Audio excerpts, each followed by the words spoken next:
assemble some frequently asked questions so we're able to offer the best technical guidance to everybody taking part in the programme.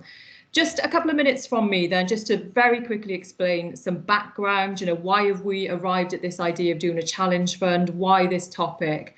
And I think, it's quite self-evident really. Over the period of the pandemic, we've seen certain sectors of the economy absolutely hammered. So food, tourism, retail, leisure, public transport, you name it, these foundational sectors of the economy have been particularly impacted. And of course, the impacts don't stop with the economy. They seek through to communities, to individual mental health, personal health, as we've seen in a big way. And, we see whole swathes of the population affected in one way or another. But on the positive front, I think what the pandemic has shown, and we're seeing it all of the time, is real innovation, ingenuity. Businesses starting at this time, more people coming forward with ideas. And this isn't just about the scientists and mapping the genomic sequence of COVID-19 or finding vaccines, as great as that is. We're seeing innovation all around us in terms of communities, helping one another, being interested in nature, working from home, being much more caring, much more optimistic about what the future holds. And I think some of those behaviours thrust upon us during lockdown, we'd really try to maintain and think about how we can develop in the future. So for the Cardiff Capital region, many of you will know we have a wider investment fund. A lot of that is quite traditional stuff. We often start out by knowing the thing that we want to do at the end. We know the outcome. We follow a project through a 5 business case model. And even though there's some great stuff going on there, it follows a certain formula. The whole purpose of looking at problems and challenges and thinking about how we solve them starts from a fundamentally different point. And it allows us the opportunity really to think about those things that we don't have the answers to. It allows us to embark upon a process of discovery, of exploration and experimentation. And I think these unknown unknowns, we're probably not asking good enough questions at the moment, let alone expecting better answers. So this is very much a mindset process. And I hope that's what everybody takes from today. So hold on, it's going to be a very exciting process. We won't know all of the answers to questions. In fact, today we probably don't even know some of the big problems that we are capable of solving. So you will hear a bit about technical processes this morning, the procedures that we'll use, phases of things like research and development, how you frame problems, and all of that will be great, and we can embellish and we can build on that over time. But what I really want to achieve from today is people feeling excited. This is a different process. We're embarking together on a very different journey here. We'll fail, probably we'll fail quite a lot. But that's the whole point of this process. We fail fast and we fail forward, and we make a virtue out of the things that we learn on the journey. So I'm going to hand over very shortly to Kevin Morgan, who's going to give an exposition of sort of research and development landscape in Wales, just by way of background. Kev will hand straight over then to John from Innovate UK, who will hand over to Kate at Welsh Government. And then Rick and Gareth will come in then just to go through some aspects of the process and give you some more meat on the bones, really, of how this will unfold over the next few months. If you want to join in the online discussion, the hashtag for this morning is, I think it's hashtag CCR Challenge Fund. So please use that. We need to try and get the profile of this raised as far as possible. Questions can go in the chat box, or you can raise your hand at any point. There's likely to be a lot of questions, so give us some time to get through all of those, and we will certainly seek to do so. So on that note, thank you once again for coming this morning. It is really, really appreciated. It's going to be a lot of fun, and I will hand over to the Chief Fundmaker himself, Professor Kevin Morgan. Thanks, Kelly. Good morning, everyone. I've been asked to speak about the innovation landscape in Wales. And this is a landscape that I think is changing rapidly in at least 3 ways, all of which are important for the schemes we're launching today. The first, I think, is what I'd call the conceptual landscape. The way we conceive of innovation, the way we think about who are the key players and so on and so forth. Time was when all this was thought of in very narrow terms. It was thought in terms of private sector firms liaising with a couple of government departments, usually industry, science or defence. But the whole process was very narrowly conceived.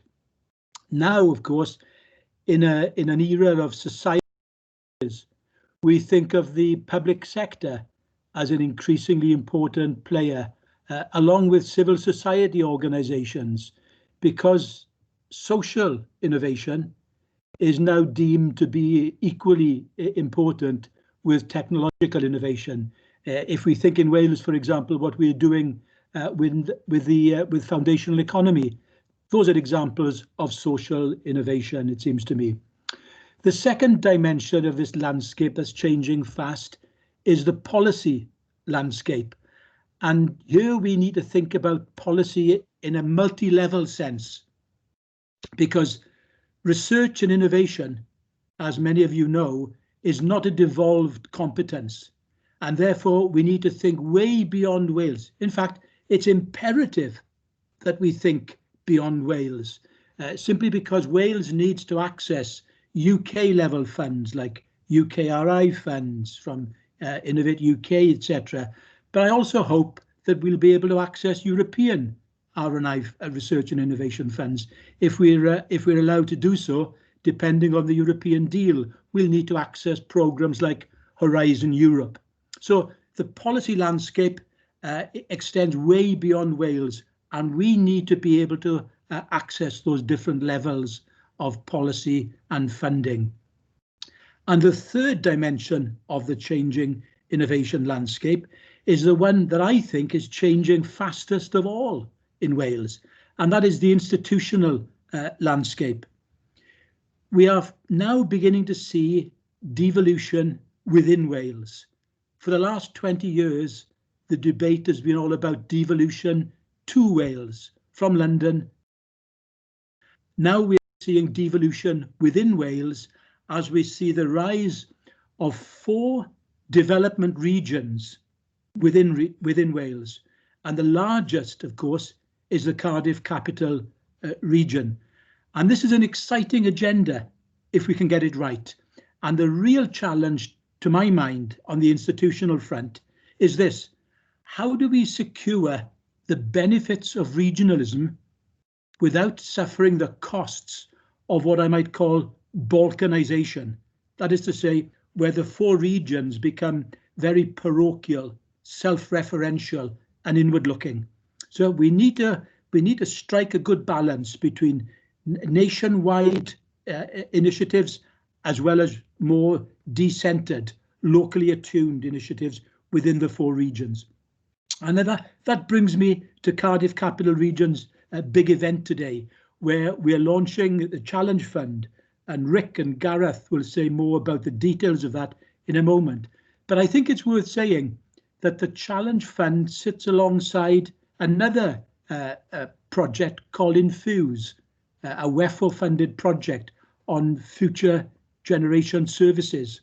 And these 2 projects, I think, taken together, constitute 2 of the most exciting public sector innovation schemes that are being launched anywhere in the United Kingdom today.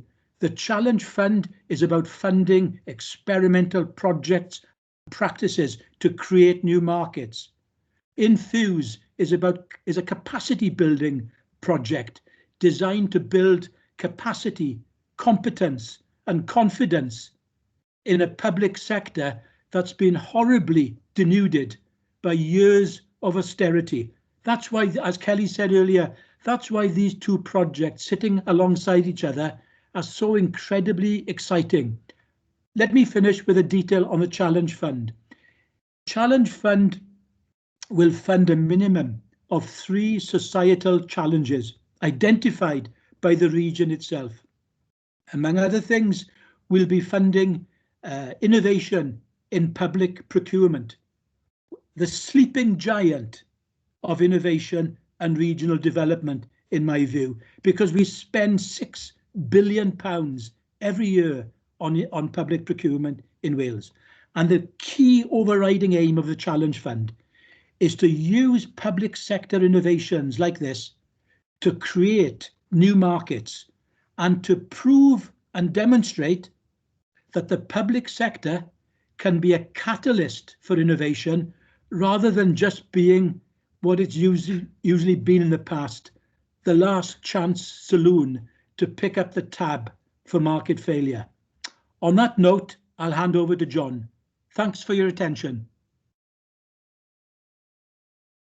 Thanks, Kevin, and good morning, everyone, and thank you so much for inviting me to this exciting event today. Next slide, please. Oh, there should have been one before that. Yeah, cool. So my name is John Hazel, and I'm going to talk to you a little bit today about SBRI, which is the Small Business Research Initiative, and really the importance of open innovation and innovation procurement for the public sector.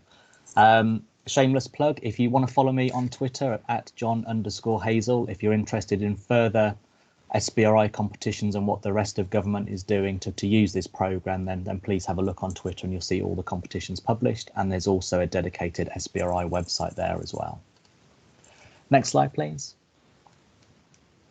So it has been well documented about the importance of innovation procurement and open innovation in developing new products and services to take advantage of new innovations. But as Kevin said, how does the do this?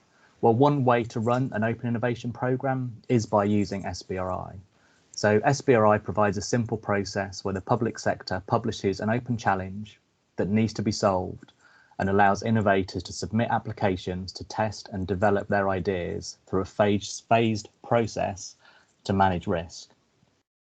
By the public sector and private sector working together in this way, the public sector gets access to new products and services that will make significant improvements in service delivery, while the innovators get funding and a chance to work with a lead customer to help develop a solution that meets their needs of the customer and has the best chance of success. These are milestone-driven R&D contracts, they're not grants, and as such, they have a greater emphasis through the development cycle to make sure the innovators are thinking about commercialization, so they can generate a sustainable business and sell the product or service in the future. Next slide, please. To date, more than £0.8 billion has gone through SBRI to fund new innovative solutions to government challenges, and there's over 100 public sector bodies that have been engaged during the last 10 years. Not only are these results providing government with more efficient solutions, but the economy also benefits, with more than £1 billion going back to the economy, as these companies find it easier to gain further funding, increase sales and increase jobs. In fact, over 60% of these contracts go towards SMEs, who without government support would not be able to take the risks to develop these solutions. Next slide, please. SBRI, Open Innovation, Procurement of Innovation, it goes under different names, is seen as a success. But the question is, and I guess that's why we're all here today, is how do we do more of this? It's been referenced in the latest R&D roadmap, and before that it was highlighted in the industrial strategy. In order to get involved in these type of programs, you need to be open about your challenges, and you also need funding to experiment. Hence, I urge you all to take advantage of this amazing opportunity for funding and support from the Cardiff Capital Region Innovation Fund. Defining your challenge can be one of the hardest tasks. However, the GovTech Catalyst was set up a few years ago, which also used SBRI to fund and support the public sector for the development of emerging digital technology, the GovTech market.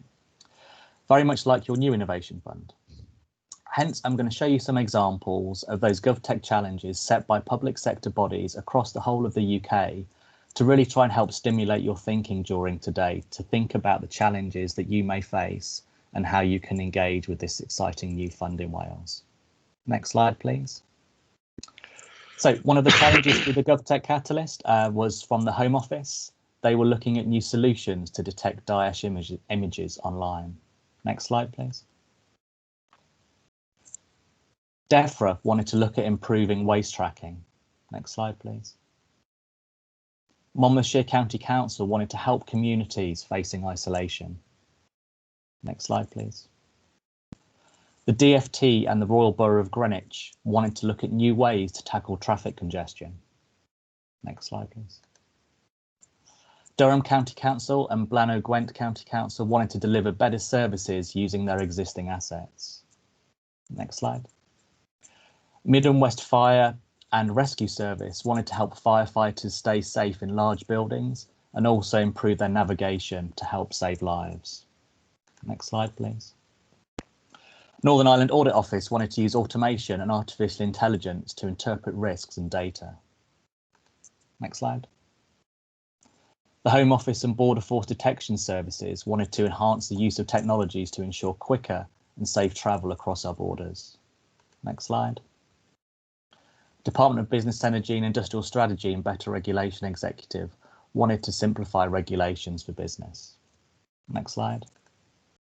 And finally, the Northern Ireland Prison Service and South Eastern Health and Social Care Trust wanted to explore how these emerging technologies can facilitate better information flow so healthcare practitioners can be sure of the correct medication and doses patients should receive. So I hope that has got you thinking about some of the challenges you face, but what are the impacts? If you remember my first slide with the young person with bionic arms, this solution was created during an SBRI competition with the UK NHS and SBRI Healthcare. This important product is a world first, and it was developed by a company called Open Bionics. It's significantly cheaper than existing alternatives and allows it to be provided to children. This company has continued to gain further investment and awards and has also partnered with Disney to brand these bionic arms. This is a true innovation supported by the public sector, which supports social and economic priorities. The message here is the public sector really does have the power to help change lives. Next slide, please. In summary, I hope you're excited about this opportunity to get involved with the new Cardiff Capital Region Innovation Fund, to experiment with a new way of working via open innovation, working with private sector and taking risks to improve the world we live in. Government has so many enormous challenges to face, especially at this time, and we cannot achieve these objectives alone. Doing more with less requires innovation. The SBRI process is a safe way for the public sector to do open innovation and innovation procurement. After all, if we didn't all take risks and innovate, we would all be riding around on faster horses. Next slide, please. So thank you very much for your time. And now I'd like to hand over to Kate Williams from Welsh Government, who will be talking about the challenge-led innovation process in Wales. Thanks very much, John. Good morning all. My name is Kate Williams. I work within the Welsh Government Innovation Team, managing challenge-led innovation projects. First slide, please. Just to give you a quick overview of the role of our innovation team, our key role is to connect problem owners with potential solution providers to address big challenges. We work closely with internal and external funding bodies to maximise innovation activity. And we do this by providing information, guidance and support through a programme of events and also through targeted business support from our Collaborative Research Innovation Support Programme, CRISP for short. Not only do we promote Welsh Government funded opportunities, we also support the wider innovation network by working with colleagues from Innovate UK and the Knowledge Transfer Network, with a core aim of supporting Welsh businesses to access the wider UK funding opportunities to maximise the benefit of R&D within Wales. Next slide, please. The Welsh Government Innovation Division has supported SBRI competitions for the past 7 years, delivering 18 challenges that have opened up public sector R&D contracts of more than 7 million, including over 3 million in contracts awards to Welsh businesses. The key focus throughout has been upon supporting projects that can demonstrate scope for real innovation, with a focus on technological challenges where either no solution is available on the market or where existing solutions do not fully meet the need. Projects that have a broader market potential so that the solutions can be adopted on a wider scale, and most importantly of all, projects that demonstrate potential benefit for Welsh citizens to ensure that we're leveraging public procurement spend for the benefit of our communities. Next slide, please.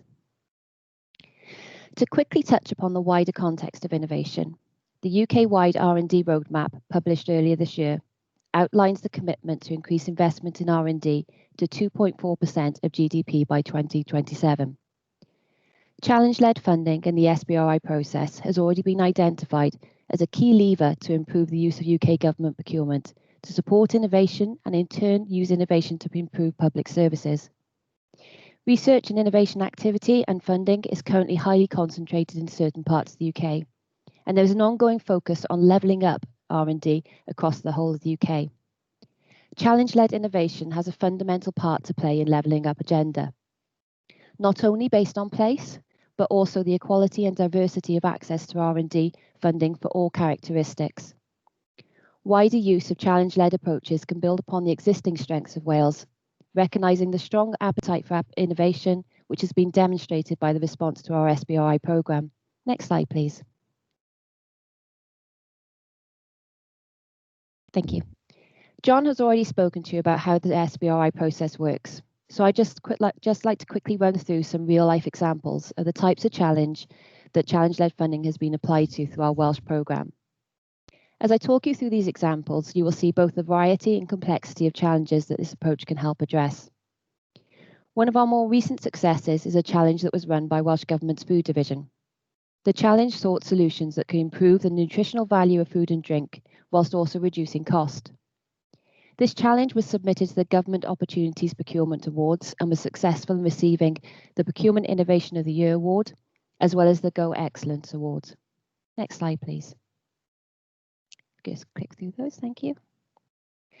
So Cardiff Council was one of the first unitary authorities to run an SBRI challenge. They've run a number of challenges to date, and one of the key ones being the one shown here, whereby they look to identify solutions for portable renewable generation. Councils have a number of brownfield sites or sites earmarked for regeneration, but not yet in use. The challenge looked at utilising these redundant sites for the production of renewable energy. This picture shows a solar carpet rolled out from a shipping container, which provides a fully portable energy generation solution. This is on long-term test on an island in the British Channel. Next slide, please. Oh, we can go back one. Thank you. Like Cardiff Council, National Resources Wales, NRW, have also run a number of challenges through our programme. This is one of the 3 challenges that NRW have run to date. Their first was fenceless fencing, developing solutions to prevent grazing cattle from damaging waterways and newly planted habitats. Their second challenge looked at managing the spread of non-native species, such as Japanese knotweed. Their third challenge, which the picture shows, was seeking solutions for metal mines remediation, tackling pollution from mines at the point of production. The runoff from metal mines produces pollutants that can be harmful to marine life and aquatic life further downstream. The solution uses electrocoagulation to remove harmful metals such as zinc and lead from the mine runoff and is showing positive results through long-term testing on site. Next slide, please. Alongside transport colleagues, a challenge was launched to tackle the high number of motorcyclist casualties on Welsh roads. At the time of the challenges, motorcyclists made up only 0.2% of the road traffic in Wales, yet they accounted for 31% of those killed or seriously injured. This challenge looked to develop effective interventions or technological features that provided demonstrable improvements in the safety of motorcyclists, either by reducing the likelihood of collisions occurring or by lessening the impact of that collision. One of the successful applicants for this challenge, Armagel, utilised the funding received to develop this testing facility, which now informs EU standards for motorcycle helmet grading and rating, and that was based on the research undertaken as part of this challenge. Next slide, please. One of the earliest participants of the Welsh Government SBRI programme was Betsy Cadwaladr University Health Board. They ran 4 challenges, all looking to deliver better patient care through efficient services. These challenges included nursing time. How can we enable nurses to spend 10% more time with patients in direct value-adding care? Clinical coding. How can we improve the health and well-being of our Welsh population through the better use of population health information? Dementia, acute solution to acute anxiety and dementia. Innovative solutions that could assist people, their families and carers living with dementia who experience high levels of anxiety when travelling to and attending hospital care. Brain injury with North Wales Brain Injury Service, aiming to promote independence in cooking tasks to identify and develop innovative solutions that maximise the benefits for brain injury service users and benefits for public services. Building upon their wealth of experience and networks developed through these challenges, the SBRI Centre of Excellence was created to provide a focused area of support for continued health challenges. The benefit of this was clearly demonstrated in the SBRI Centre of Excellence response to the COVID-19 pandemic. Next slide, please. Due to the rapid and evolving nature of the COVID-19 pandemic back in March this year, the SBRI Centre, along with her colleagues within Welsh Government, decided to undertake a rapid SBRI. This approach was the first of its kind within the UK to enable any technologies to be accessed quickly. This project managed to accelerate the SBRI process from a 12 to 18-month process into only 6 weeks. The call to industry was released on the 25th of March, and there was 1 week for applicants to apply. There was an overwhelming interest with 216 applications for such a short window, with interest from industry and academia. 12 proposals were chosen to test the effectiveness of their solutions with the Defence and Security Technology laboratories. Successful solutions managed to reduce the time that it takes to clean an ambulance by a massive 86%, giving the staff the time to undertake other duties whilst the cleaning process was underway. This reduced the cost of cleaning ambulances by 82%, while still achieving the gold standard of cleaning. Last slide, please. Thank you. Just in closing, I'd quickly like to draw your attention to one of our current SBRI challenges that we are delivering with the SBRI Centre of Excellence. Our Better Lives Close to Home challenge was launched on the 4th of November and closes on the 27th of November. It is a call to businesses to come forward with ideas that can help support the long-term health and well-being of our communities as we continue to face the ongoing pandemic and look to our future recovery. Businesses will be looking for future potential customers within the public sector to support their project and provide learning and insights during project delivery. A LinkedIn site has been set up to encourage collaboration, so if this is something you'd be interested in being part of, please do join the LinkedIn group to connect with businesses. That is all from me. Thank you for listening. Thanks, Kate. Good morning all. I'm Gareth Browning. I'm the CCR Challenge Fund Manager. I'm going to talk a little bit about the aims and objectives of the fund, some of the funding priorities, and the general principles of the fund, before I then hand over to Rick Delbridge, who will go into a bit more about how you can get involved. But as been said earlier, the Challenge Fund is a new £10 million commitment by the City deal approved by Regional Cabinet last month. Really exciting programme. I've got around 6 years experience of working on challenge-led innovation, and I think it's fair to say this is the biggest programme that is running in Wales now. So really exciting time, big opportunity for the region. So if you take away one message from what you hear today, is that I really want to see engagement from across our public sector, from the local authorities, the health boards, third sector, the public bodies active in the region.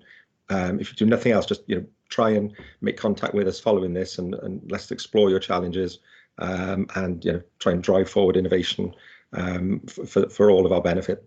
If I can move to the next slide, please.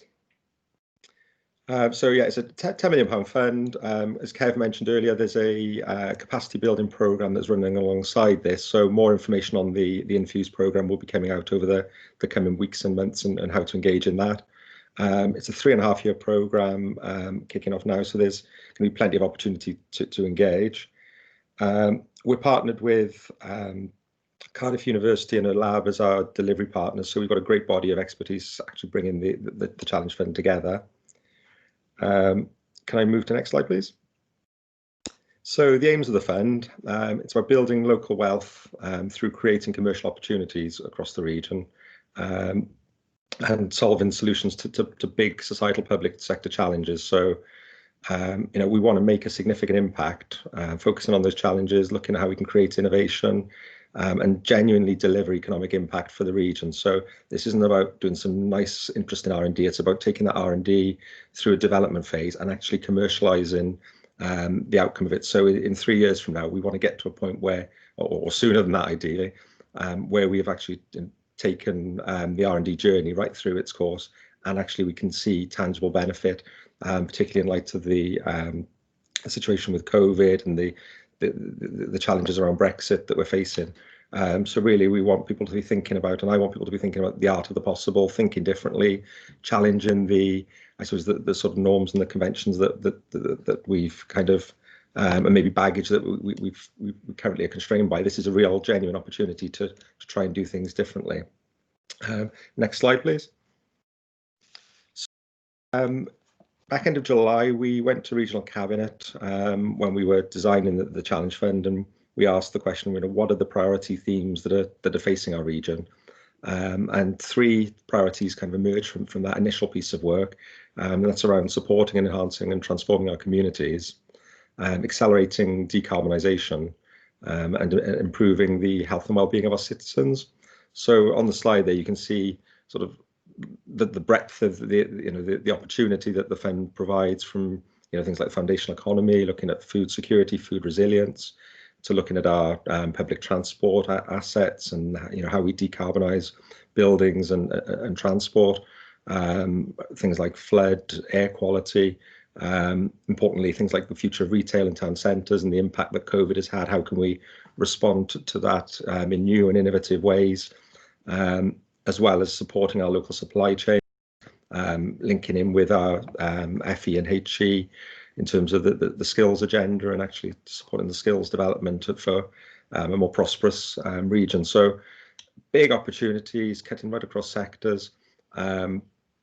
We're going to be running, and Rick will talk about this in a little while, but we're going to be running workshops and offering surgeries and opportunities for much deeper engagement around these themes, so that we can actually get to what are those those challenges that we can kind of frame along the lines of the examples that Kate and John have given earlier, so that we can actually get to challenges that we can launch and run that create these opportunities.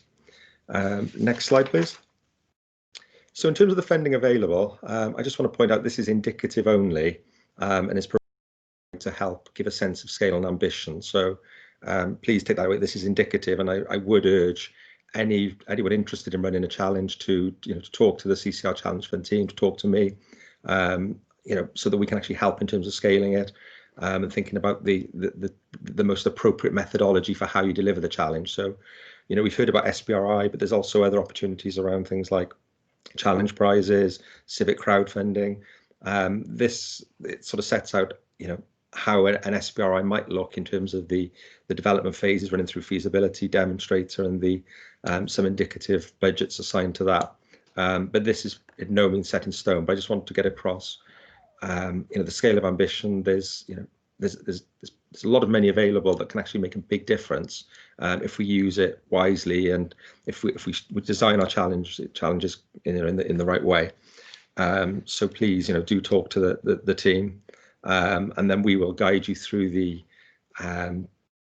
challenge design, sort of scoping, and support the delivery of challenges. So it's I'm certainly mindful from a lot of the experience I've had with challenge funding is quite often the challenge owners, the public forward, they have no experience, and I wouldn't expect people on this call to have vast experience in challenge-led innovation, if any at all. So it is very much a collaborative endeavour where we will work with the challenge owners to get the best possible outcome through the process. If we can move on to the next slide, please. So I just wanted to mention some of the key principles, and as I say, I'm encouraging anybody interested to move forward with this to actually access the expert support and guidance that's available through through the city region team. We've got a really strong team, as well as the network with Welsh Government and Innovate UK and the wider support network. So please access that. We'll help with, as I say, the design, including the scoping, the methodology, and right through the whole delivery process, end to end. We'd also like to look at how we can build on existing initiatives, infrastructure that we've already got in the region, and programs that are running, so that we're not duplicating other efforts and other programs, but actually adding value in a coherent and structured way. So we see this as very much a joined up endeavour, as I've said. I'd also like to sort of raise, this is again from my experience of challenge-led innovation, can't underestimate the importance of getting that senior buy-in into challenges, and the opportunity to empower your teams to get involved, to challenge the kind of status quo as well. So really looking for that senior cover. And finally, just to refer back to something that was mentioned earlier as well, this is an experimental programme, as I think Kelly said at the beginning. you know, we're going to be taking risks. There will be failures along the way, but hopefully more success than failure. But I think, you know, this is an opportunity for us as a region to really, you know, try new approaches. I'll hand over now. Oh, sorry, next slide, please. Yeah, I'll hand over now to Rick Delbridge, who's going to talk through a little bit more about how to get involved and the timeline and the next steps with the Challenge Fund. Thank you for listening. Thanks, Gareth. Yes, first, delighted to add my welcome to, on behalf of the University and ERLAB team. I can say we're very excited to be involved in this programme. We've been in discussion with Kelly and the Capital Region team for quite some time now, and our discussions have been centred on how the university and the Capital Region can partner to develop innovative, ambitious, ecosystem level innovation activity. And as you heard from Kevin, the Challenge Fund and the Infuse programme that will sit alongside it, again in partnership with ERLAB, is an initiative that we think will help Wales build capacity to engage with these sorts of funding opportunities, but can deliver significant improvement in public services delivery, in addressing major societal challenges in ways that create new market opportunities. And as you've heard from Gareth, that's very much our ambition in this initiative. Next slide, please, Laura. So I want to get across two things that underscore what Gareth's already said. You're not alone in attempting to develop your proposal for a challenge. We're here to help you. Gareth has enormous experience in SBRI. The university team is actively looking at ways in which we can develop, experiment, design bespoke approaches that will better fit the specific issue that you want to address, and we will help you develop your proposal. So do get in touch with us. There's an expression of interest form already available. We're keen to hear from people. Yes, we're keen to hear from people who might have an idea for a challenge, but we're also keen to hear from people who might want to get involved in other ways. So please do drop us a line. There's a dedicated email address, there's a web page there and a form for you to complete. And that'll help us get a sense of what ideas are out there, what support's out there, where the energy is, because we're very keen to nurture partnership through this scheme. As we move through beginning to refine people's thinking, we're planning a number of workshops, the first of which will be before Christmas, and then we'll just gauge where the interest is, where the demand is, but we'll plan to run at least 2 or 3 further workshops into the new year.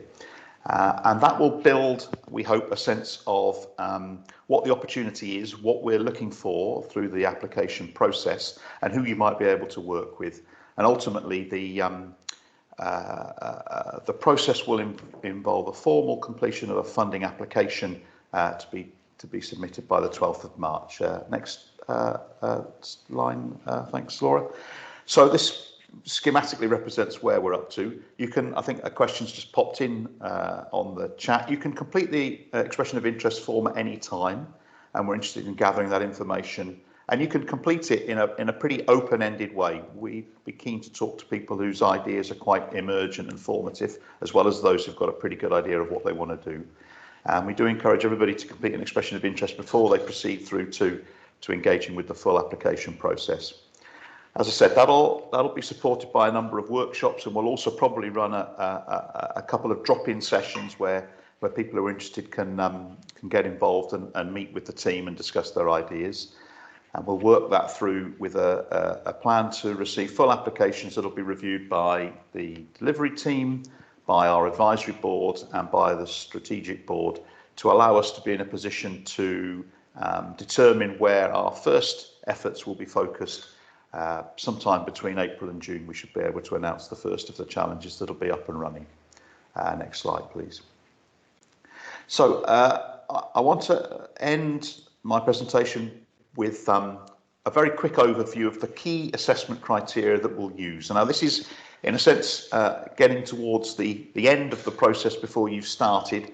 But if people filling in the forms are anything like my students, they kind of like to know what the assessment criteria are and what a model answer might look like. And as you've heard from colleagues already.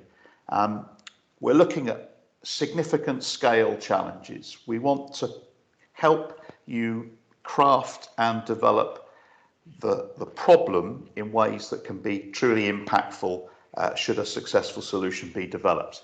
And as Kelly said at the very beginning, we're expecting and requiring those solutions to need to be innovative, possibly to create new knowledge or combine knowledge in different and innovative ways. This is not looking for off-the-shelf solutions that already exist. This is a local wealth building challenge fund, so we're very keen to see how the challenge will contribute to economic opportunities and economic improvement for the capital region, and that's part of what we're looking to achieve in the scheme. And we have a variety of different ways in which we'll assess outcomes, and we can talk to you about those in more detail. One of the things, we've been doing a bit of research already on what's been done, where these sorts of schemes have worked well and maybe where there are lessons to learn. And one of those is around procurement, and Kevin mentioned this in his overview earlier. We're keen to understand early in the development of the challenge where procurement fits in.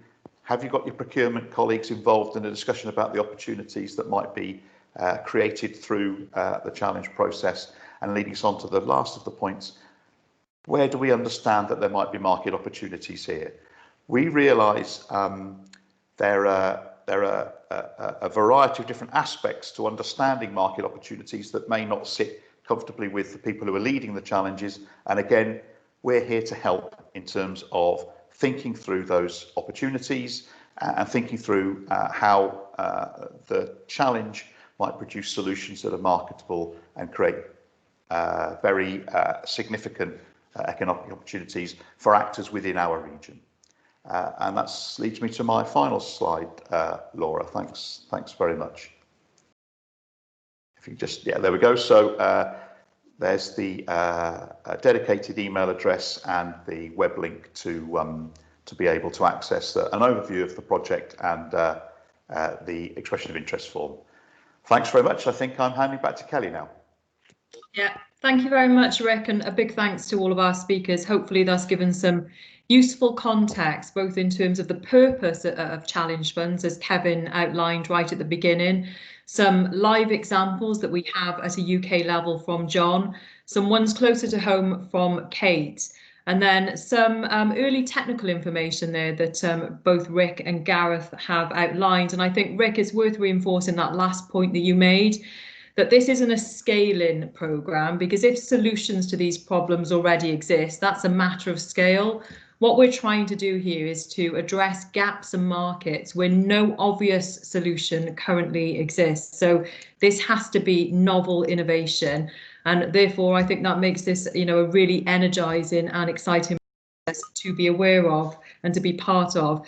I see some questions in the chat bar already, so let's get straight down to those. There's a couple here I can see that are mainly on the technical application process, the EOI approach and timeframes. Rick, you've already started to outline that, but Gareth, is there anything that you want to add to that, just in terms of completeness and some indication of those timeframes once again?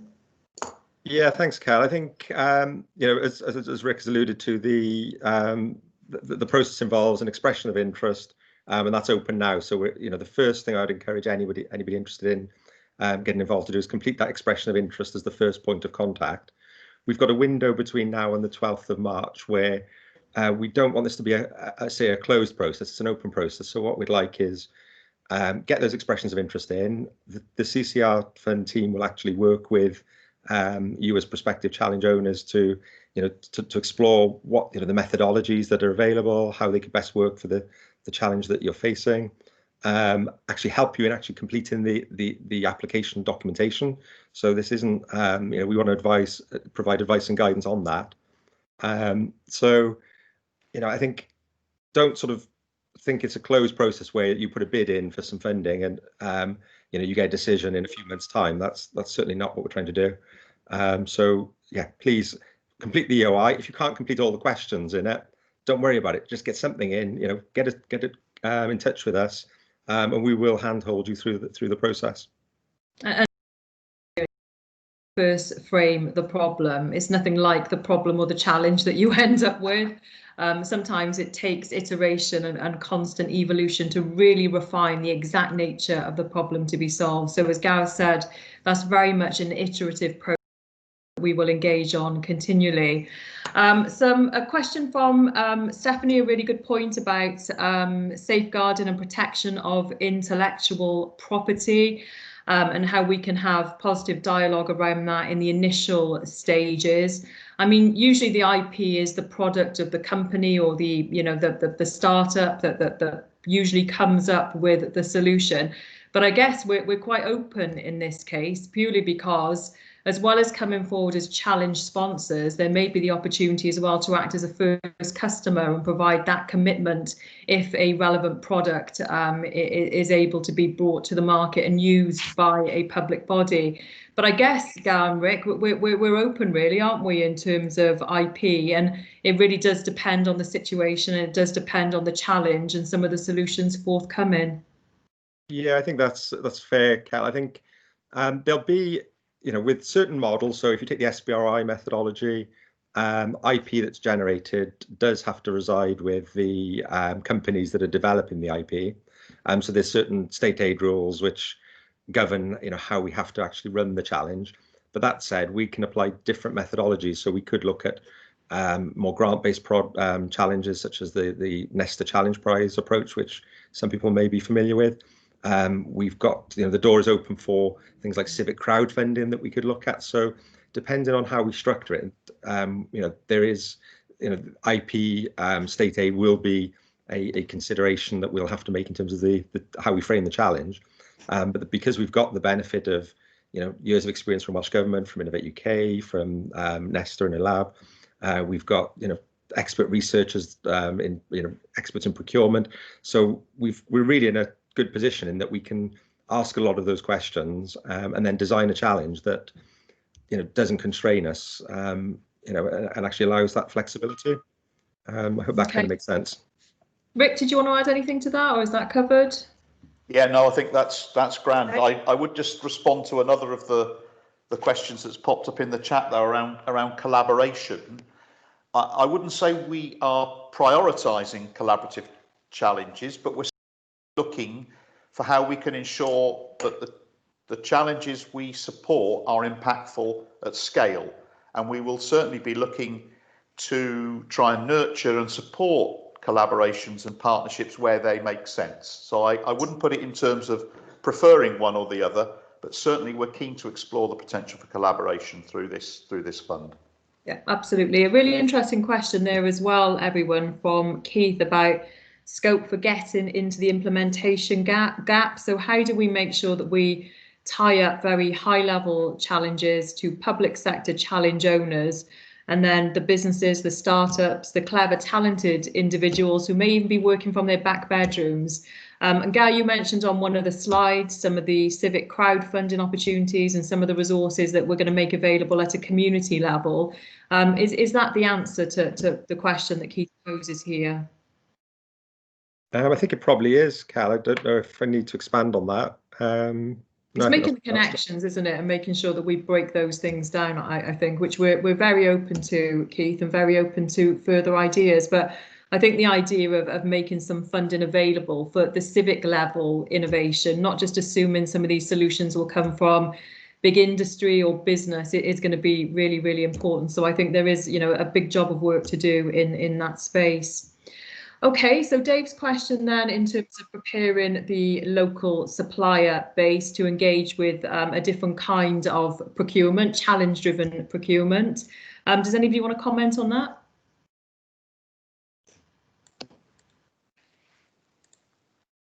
Because I suppose this is beyond just sort of preparing your usual suppliers. I think the whole point of trying to leverage the public sector balance sheet in this way is to get beyond the usual suspects and those people on framework contracts. There may be a role for them, but I think, Dave, this process is very much about opening up beyond that.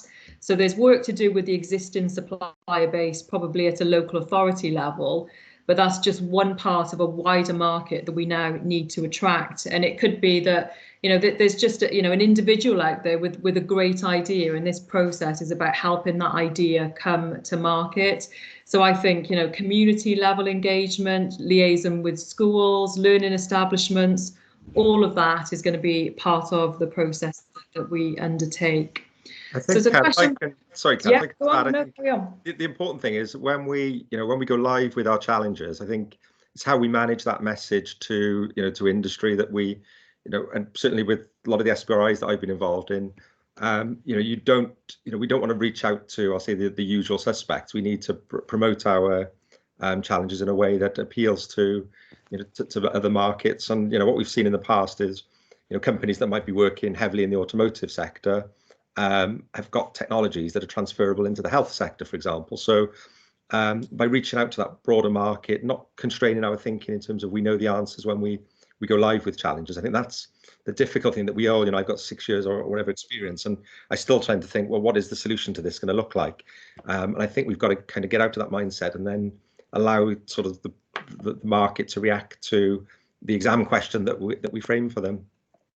Yeah, I was just going to say, and also, to support that wider engagement, Innovate UK have supported Wales on many competitions because of our links through to the KTN, the Knowledge Transfer Networks, whose main goal is to connect that whole ecosystem of innovators. So we do tend to find that, when it gets pushed through those channels, either through social media or through the KTN representatives who know the networks of potential businesses, both from the sectors and externally, the challenge sponsors of competitions are always surprised by the amount of engagement and diverse engagement from companies that they thought they knew, but find they never heard of. So yeah, we're happy to support that. Okay, let's move on then, because the questions are coming in thick and fast. So thank you for that. A question there about dissemination of all of the information, of course. A question from Stephanie about the composition of the panel doing the assessment stuff. Rick, did you want to comment on that? Yeah, and it also, I think, speaks to a question from Jared. So we have an advisory board which we've begun to populate, and we will have some specific expertise represented on the advisory board as it's initially constructed, but we'll also draw on external experts to input into the initial assessment process as and when required. And then there's a 3-stage process for the assessment of the full challenge proposals. Initially, the assessment, the delivery team made up of the city region, capital region, university and ERLAB representatives will do a sift and run through what we think are the most promising of the challenge proposals. We will then meet with the advisory board, who will see all of the proposals that have been submitted and review the recommendations and assessments that the team have made. If necessary, we can also draw at that point on further expert input into the evaluation, and then recommendations along with all of the proposals will be reviewed, and either confirmed or further input will be required from the strategy board. And what we expect to happen, and this is very much drawing on Gareth and colleagues' experience of past similar schemes, we expect we'll have a number of different ideas that are really promising but aren't yet ready to go. And it's in academic terms, what we'd call revise and resubmit, where we can again get deeper into some of the opportunities and challenges in delivering an impactful challenge, potentially again drawing on specialist expertise to help improve the likely success or the breadth and scale of impact that would be delivered from supporting that challenge. Thanks, Rick. That's really comprehensive. Kevin, I'm going to bring you in now, because there's a really thoughtful question from Peter there about engaging with treasurers and procurement people back in local authorities in particular, because of that perfect storm that is mentioned there in terms of decimation of public sector resources, but the increasing demands being placed on future services. And as Peter says, that perfect storm situation of the need to take down costs, but to do so in innovative, considered and creative ways. Do you just want to comment on that? Yeah, it's a great point about involving treasurers in this discussion, because it's a point that we've learned to our cost over the years when we've simply engaged with the procurement community narrowly defined, whereas now we're now thinking that to have meaningful, impactful engagement with the procurement profession, we need to have already got the buy-in, if you will, of their managers and political leaders. And when you think about procurement, there's such a strong culture of risk aversion that we need to bring in the auditors and engage with legal teams, because these are the people in the past who have been part of the problem rather than being part of the solution. But they're open and receptive to engaging now to create, as you said, Kelly, earlier, there will be a higher level of failures attached to experiment. You can't experiment without making mistakes. And therefore, auditors and legals need to be alive to this new threshold of risk, it seems to me. So, yes, let's be risk aware, but let's not be risk averse. Thanks.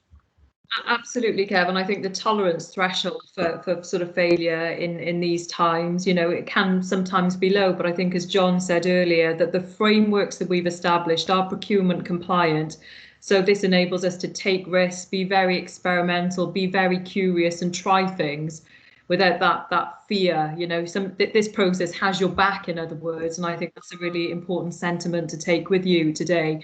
A really interesting question again about degrowth and well-being economics. And I think, Stephanie, you know, this isn't a fund focused on the traditional tradable economy. We've particularly gone for areas of the foundational economy, the everyday mundane economy, because we see that as being the link to local communities and well-being. So I think, you know, that is the model here that we're trying to explore. And of course, the interesting thing about that could be the new metrics that we bring in, more well-being focused metrics that help us to measure impact. So certainly up for a conversation on that. If I can just go down the list slightly.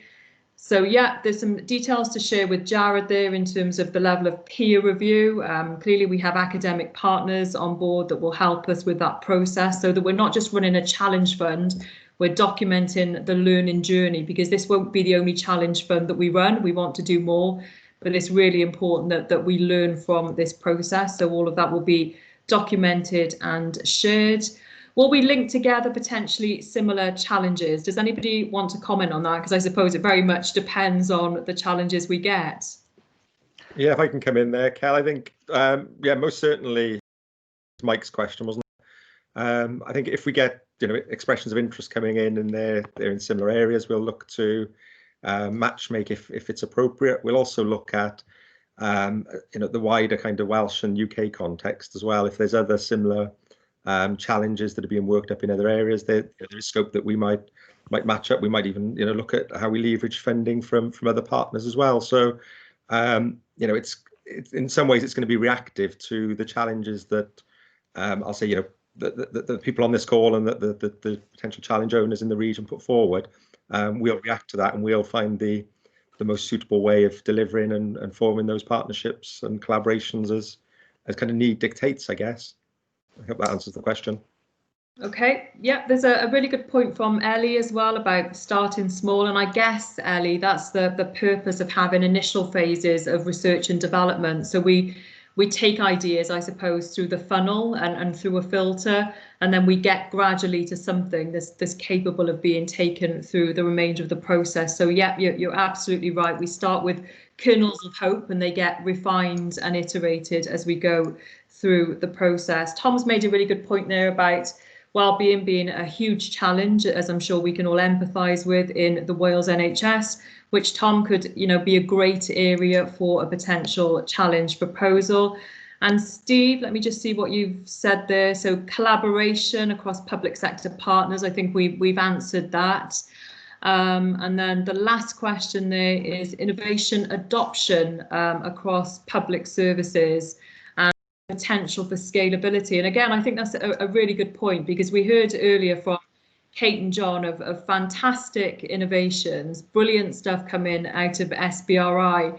But how, for example, Kate, with that Betsy Cadwallader illustration that you gave us, how can we make sure that other health boards are buying into that innovation and we see scale and replication on a much wider patch. And Kate, if I had the answer to that and you had the answer to that, we'd be worth a lot more than we are today. And I think Pete made some really good points about capacity and expertise. I think with a lot of public services, you've got enthusiastic, knowledgeable, and people up for the challenge. But what you sometimes lack is that capacity and the technical expertise to support that. So I think, as Pete says, something for separate consideration possibly, because as you said, this is about new innovations potentially, not necessarily around scale up, but I think it's still something to look at in terms of support and how we actually kind of catalyse that kind of spreading of innovation and adoption, because I think that's a really important thing to consider.